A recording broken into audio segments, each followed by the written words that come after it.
Strawberries and cream, cupcakes and teas, gourmet lunches and dinner, a fine lifestyle for a boy that knows nothing else. His world is shattered when his parents are involved in a serious accident that sadly claims the life of his dad, a wealthy construction businessman. Being just 4 years old, could life deal him such an ugly blow? Due to complications in his dad's will and business, they lost everything. And his world, from glitter and glamour, became a world of doom and gloom. People say he became so poor that he couldn't even pay attention. He did have a TV though, just 2 channels, on and off. Mind you, it was a color TV until the crayons ran dry. His family was so poor that they couldn't even afford to give him reasons for this dreaded life. Lying on his bed at night, he will look at the stars, not because he wanted to, but because the tin roof of his house had many holes, and this same roof will become a shower during the rainy season. People say that 16 is meant to be a sweet age in the life of a child, but not to him, as all he could taste was bitterness. His suffering became unbearable, and that's when he decided, enough is enough. He quit school and found a job to provide for his family, never wanting to see the pain and anguish on the face of his mother again.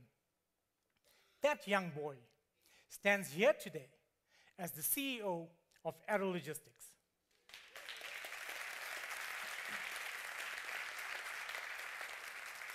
I believe life is about the choices we make, both rich and poor. We all are allocated the same amount of hours in a day, 24 to be exact. And it's up to you and I to decide how we will spend those hours. With this in mind, I would like to share with you or talk to you about 4 key personality characteristics that impact on success, and more importantly, business.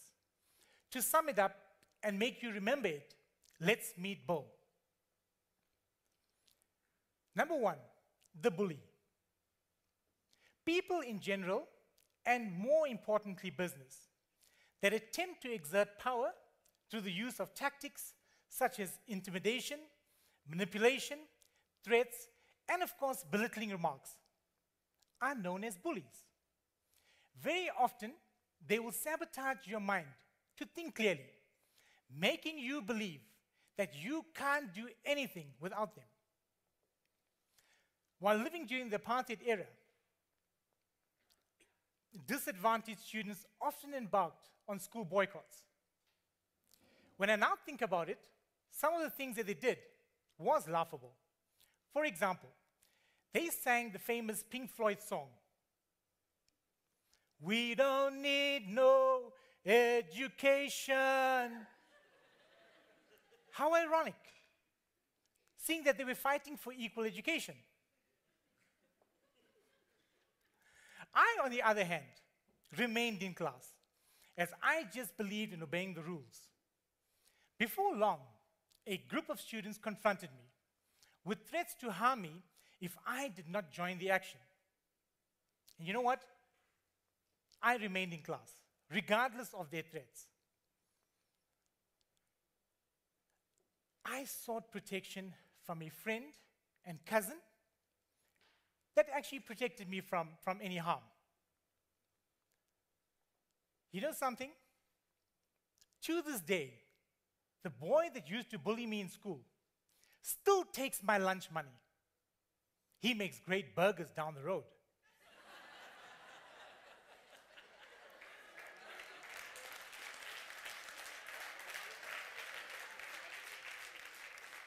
I came across a tender advert as placed in one of the newspapers. And this advert was placed by a government parastatal. And they were looking at outsourcing their transportation and needed suitable transporters. Looking at the advert, I decided to attend the tender briefing. And to my surprise, on arrival at this briefing, I noticed a number of prominent transporters. This gathering looked more like a David and Goliath battlefield.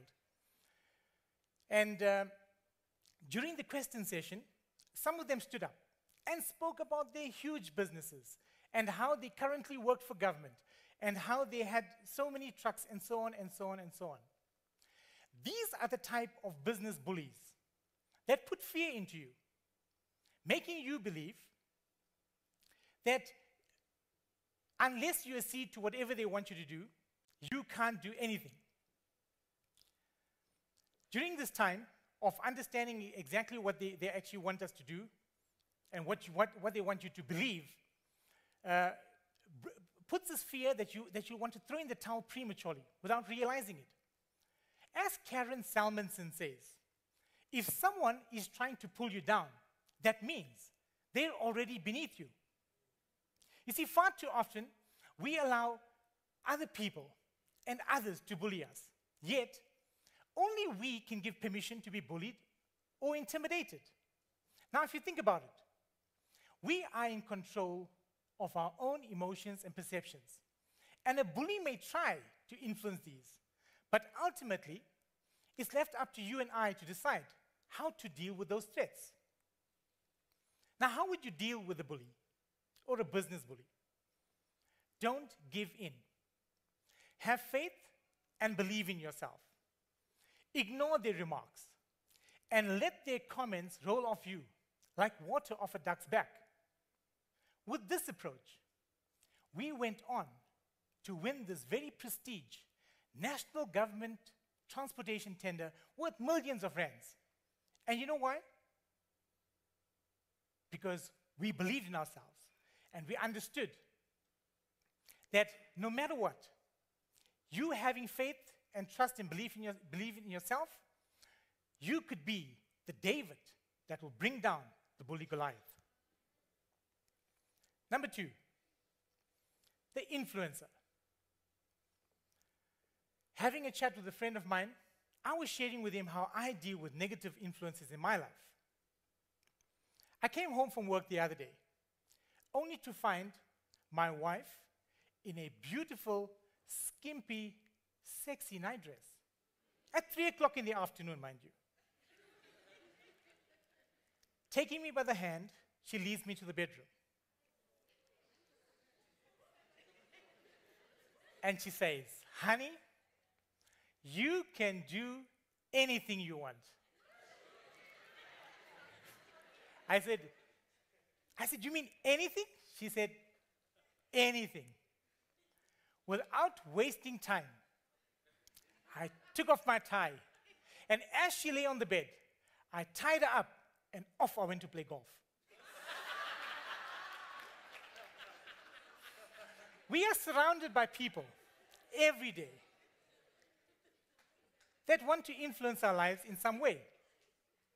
Now, I believe there are 2 types of influences in society. Those that pick you up, and of course, those that bring you down. Now, today, I just want to touch on the negative influencer, the one that brings you down. You see, these people like to voice their opinion, give you advice. However, they tend to add little or no value and merely serve as a distraction to the actual goal in mind. Thinking about that, I'm just reminded about a story of a man that was wanting to go on a trip with his son, and all they had was a donkey. So before they left, before they could depart, the wife made it very clear, as is the case in normal times. The wife always wants to give the instruction. So she instructs the husband that the son needs to ride on the donkey and he must walk alongside. So the husband took the advice, and that's exactly what they did. On their way, they came to the first village. And on arrival at the first village, the town folk were very upset with the young boy sitting on the donkey and the father walking. So taking the town folks' advice, the father decided to jump on the donkey and let the son walk, and off they went. When they came to the next village, the people were quite angry at the fact that now the father is on the donkey and the son is walking, so he asked the father to rather put the boy on the donkey and the both of them can ride together. The man thought it was not a bad idea, and that's what he did. Coming to the next village, the people were very upset and angry at the fact that these two people sitting on the donkey, pressurizing this donkey, and they just vented their anger. So they decided, let's jump off, and that's what they did. So the father and son jumped off. When the father and son were last seen, they were carrying the donkey. So be careful who you listen to. Number 3, the lure. In 2003, a beautiful passenger liner, the African Princess, was making its way to the waters in South Africa. And they were advertising beautiful packages, cruises, all-inclusive packages that one can take. And we were very interested in taking the one from Durban to Madagascar. And one of the good things about it was the fact that if you made an early bird payment, 9 months before the departure date, you'll receive a whopping 50% discount. And you know how we like discounts. So anyway, we took the 50% off, we paid for the tickets, and we waited. 2 weeks before our departure date, a friend of mine was visiting, and he asked me if I knew that the African Princess had sunk. And I said, what do you mean the African Princess has sunk? And he said, well, the African Princess has sunk your money. Not understanding it, doing a little bit of research, I then realized that we were lured by a man named Sam Dodgen that took our money. The cruise never existed, and so was a couple hundred of other South Africans that also lost their money. This made national headlines. I've since learned that if something is too good to be true, then it probably is. Not too long ago, I was also given the opportunity of applying for another tender. And as is the case, you go for a tender briefing or you go for a site visit. I met some of the respondents for this tender. And as is the case, you'll begin to exchange business cards. And on doing so, I exchanged a business card, and the minute I got back to my office, I received a call from a gentleman that said, can we meet together to discuss this tender? And I said, well, you know, what input are you capable of contributing, seeing that I had the trucks and the logistics knowledge? And then like a hot knife through butter, he said, I have the contact to make you win the tender. I knew exactly what his intentions were. And I replied, we do not do partnerships. I did submit the tender on my own, but was unfortunately unsuccessful. As Raymond Ackerman puts it, lunch paid for by someone else is seldom free.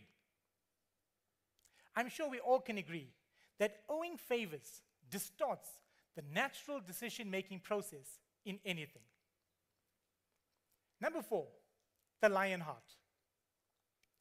These individuals have the right ingredients to do what it takes to be successful in business.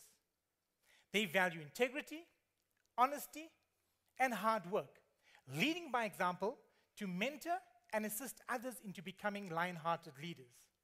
Thinking about my own experience, I arrived at work on the 2nd of March, 2009, only to find that one of my trucks were hijacked just outside Bloemfontein. I became immediately afraid within as to what, why, and what's the reasoning behind knowing the fact that our truck was hijacked. During the 7 months that followed, we had 6 more hijacks and lost stock worth millions of rands. See, there was no time to feel sorry and afraid anymore. So we became involved with the organized crime unit and the police in assisting to bring the hijacks to a halt. In understanding that whole process, I just learned the fact that I could feel the roar within me. You see, some people are born lion hearts. For others, situations like these force you to make a decision. You either cower in the corner or you let the lion within you make its appearance. My beautiful wife and I decided that enough is enough. You see, I knew at the fact that I was in a cage, in a very comfortable, safe and soothing cage. But I had to make a decision to step out of that cage with boldness, knowing that I had to make business decisions that will be bold and dangerous, but also then still understanding that I had to be smart and well considered. Don't be afraid to step outside your comfort zone. Take calculated risks. Be willing to learn from your mistakes and not let them hold you captive, but rather let them make you a better you. I'm reminded of a story, or I'm reminded of someone named Jack that just completed his business management studies at the university. And he applied for jobs and eventually got something, and there was an appointment, a date and time that he received to have his appointment on the 49th floor of the Carlton Center in Johannesburg. He arrived at the venue half an hour earlier than his normal expected time. Waiting in the queue, he got into the lift at 8:25. Going up between 46th and 49th floor, the lift suddenly stopped. Then a voice over the speaker came on and said, "Our external lift cameras confirmed that there is mechanical failure with this lift. And we ask you to please be calm as we'll tend to it as soon as possible." Everyone else sat on their briefcases and waited. Jack looked at his watch, and he could see that he was not going to make this interview. With sweat running down his face, he looked up, and he saw a trapdoor. He demanded the men in the lift to push him up so he can get out to the top. He knew he was only 3 floors away from his destination. Once out the lift, he grabbed onto the greasy steel cable, slipped down a few times, considering the fact that his clothes is now going to get dirty. He eventually makes it to the 49th floor. Entering the corridor of the building, he realized how dirty he was. So he decided to use his handkerchief and clean himself up, and made his way through to the interview room.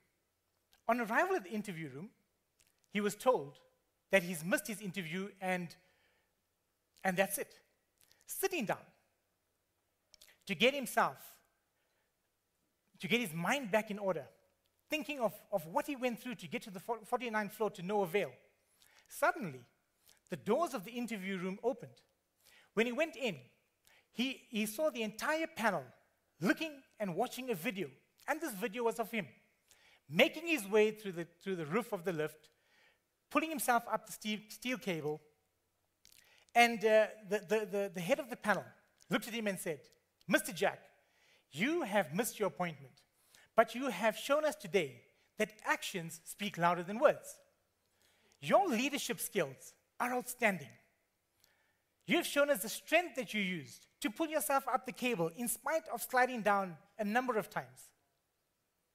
Shows us perseverance. You've shown us the courage to make your way through to the interview room in spite of being dirty. Confirms the confidence that you have, that no matter how you appeared, you are still willing to take the chance. And lastly, the boldness that you had to still sit and wait in spite of being told that you have missed your interview only but shows us that you have the determination of a lion heart, determined to do what it takes to be successful. You got the job. I thank you.